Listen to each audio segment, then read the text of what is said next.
এনে রাখ হ্যাঁ এলা যা এই আর মিষ্টি যা আসো কি অবস্থা কেমন আছো তুমি শুনে আপা মা কই আপা মা আমার দেখা লাগবে না চল ঘরে চল আরে আমি এতদিন পরে বিদেশ থেকে স্যার আব্বা আম্মার লগে দেখা করবো না এটা তুমি কি কইলা বউ আম্মা আব্বা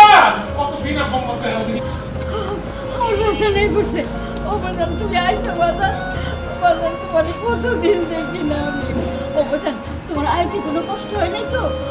আর তোমার মুখটা এরকম শুকনা লাগতেছে কে বাজান আম্মা আমার এতে কোনো সমস্যা হয় না আমি একদম ঠিকঠাক আছি লংটা কেটে একটা আগুন চমকায় বাবা আগে ঘরে চল এই বিশ্রাম নিবি খাওয়া দাওয়া করবি তারপর তোর সব কথা আমরা শুনবো চলো চলো আরে চলো না আব্বা আম্মা ঘরে চলো এই চলো আগে তোমার মোর সব কথা শুনতে হইবি এরপর তুমি ঘরে যাবা কি হইছে বউ বৌমা এই পোলারা এতদিন পরে দেশে ফিরছে আগে ওরে ঘরে যাইতে দাও শোনেন আগে সবকিছুর ফয়সালা হইবে এরপর হে ঘরে ঢুকতে আরে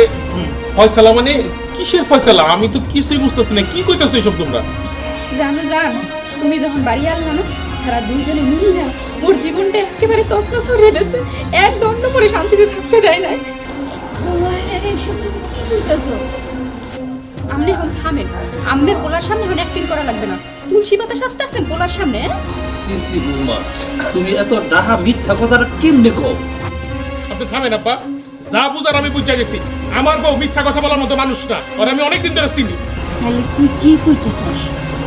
আমরা মিথ্যে কথা কইতাছি তাইলে তুমি এখন মোট কথাটা বলো তুমি যে বিদেশে বইয়া এত কাম কাজ করে এই টাকা পয়সা পাঠাইছো একটা টাকাও মরে খাইতে দেয় নাই ঘরে কিচ্ছু কেনে নাই সব টাকা আর মাইয়ে জামাইয়ের কাছে পাঠাইছে মোর এখন এই বাড়িতে কোনো মূল্য নাই সি সি সি আব্বা আম্মা আমি দেশে নাই তোমরা আমার বড় লোক এমন খারাপ ব্যবহার করছো কেমনে বললা তোমরা বাবা রে তোর বউ যা বলছে সব তুই বিশ্বাস করলি আমগো কথা আর কোনো দাম নাই বুঝলাম না আব্বা তাই বলে তোমরা আমার বউর উপর অত্যাচার করবা দূর কচুর পাতে এই বাড়িতেই থাকবো না এই চলো তুমি বাড়ি যাবো শ্বশুর বাড়ি যাবো থাকবো না এই বাড়িতে আমি এইসব তুই কি কইতেছিস বাজান এই তো দেখছো মহিলা কেমন ডুলে নাটক করতেছে নাটক শুরু হয়ে গেছে এই থামো তুমি এগুলো নেকা কান্না কাম দেবো না আর অভিনয় করতে হবে না তোমরা এখন আমার ওই বাড়ি থেকে তোমরা যাইবা গা না আমি বের হয়ে যাবো এই বাড়ি থেকে ঠিক আছে বাজার তুই আমগো সন্তান আমরা তোর মা বাপ আমরা সব সময় তোর মঙ্গল কামনা করি কিন্তু কিন্তু কি কিন্তু এখন কইবেন মোর চরিত্র খারাপ না না বৌমা এমন কথা আমি কমু না কারণ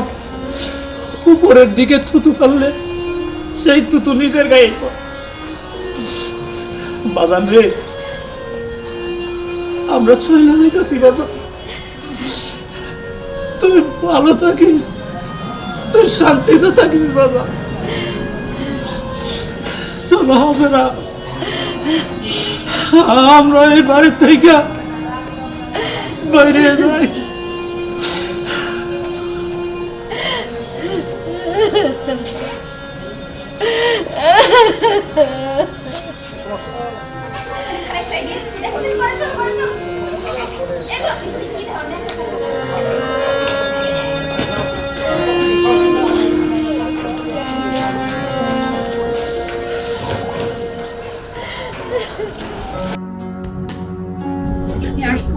খুশি হয়েছি বুঝলা আমার যেমন এখন বাসায় আমার তোমাকে দেখি শান্তি লাগছে আরে আমি তো চাই দিন রাত সারাক্ষণ আমি তোমার দিকে তাকায় থাকি কিন্তু কি করবো বলো ভয় লাগে যে তোমার ওই কালা জামাইটা কখন চলে আসে আর আমার উপর অত্যাচার করে সেই ভয়ে আমার দিন পার হয় তুমি কেমনে এই কালা বোটকা গায়ের থেকে গন্ধ করে এমন একটা ভারী মানুষের ওজন গ্রহণ করতে পারলা বোঝো না তুমি কিচ্ছু হলে কালাবাড়ি ঘুরে বসছি মোর চা চাই জোর করে বেড়ার উপরে বসাই দিছি টাকা পয়সা দেখি বুঝছি কিন্তু আমি ভাবতেছি এই কামলার ঘরের কামলা বিদেশ থেকে কামলা খাইটা তো দেশে চলে আইছে এখন তো আমাদের T20 খেলা বন্ধ হয়ে যাবে খালি হইবে কি জানো বাউন্ডারি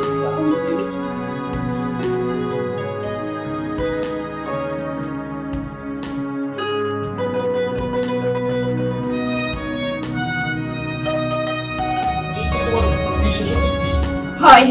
ওই সে মোর কাজিন ওর নাম শান্ত ও আমেরিকায় দেইছে মোগলাকে দেখা করতে আইছে। হাই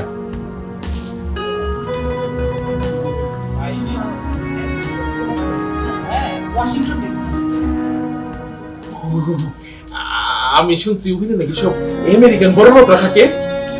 সেটা তো আর মধ্যপ্রাচ্য না যে ফকির মিসকিন আর লেবার দিয়ে ভরা থাকবে। বাই দ্য ওয়ে, আপনি যেন কোথায় ছিলেন? আমি দুবাইতে থাকতাম। ও, লেবার ভিসাতে গিয়েছিলেন নিশ্চয়ই, তাই না? সেখানে গিয়ে শ্রমিকের কাজ করেছেন। ও ভাই, কি করবো ভাই, শ্রমিক মানুষ তো, ওইখানে গিয়ে আমরা কামলা দিতে গেছি, গিয়া শুধু কামলাই দিছি ভাই। না, খুব ভালো করেছেন। আপনাদের মতো লোকজন আছে বলেই তো বাংলাদেশে রেমিটেন্স আসে।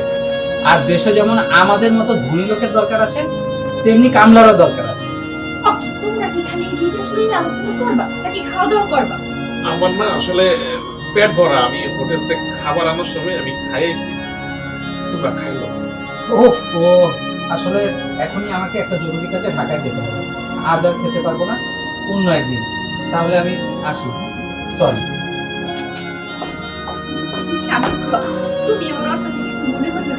ও না একটু বেশি পাগলা টাইপের।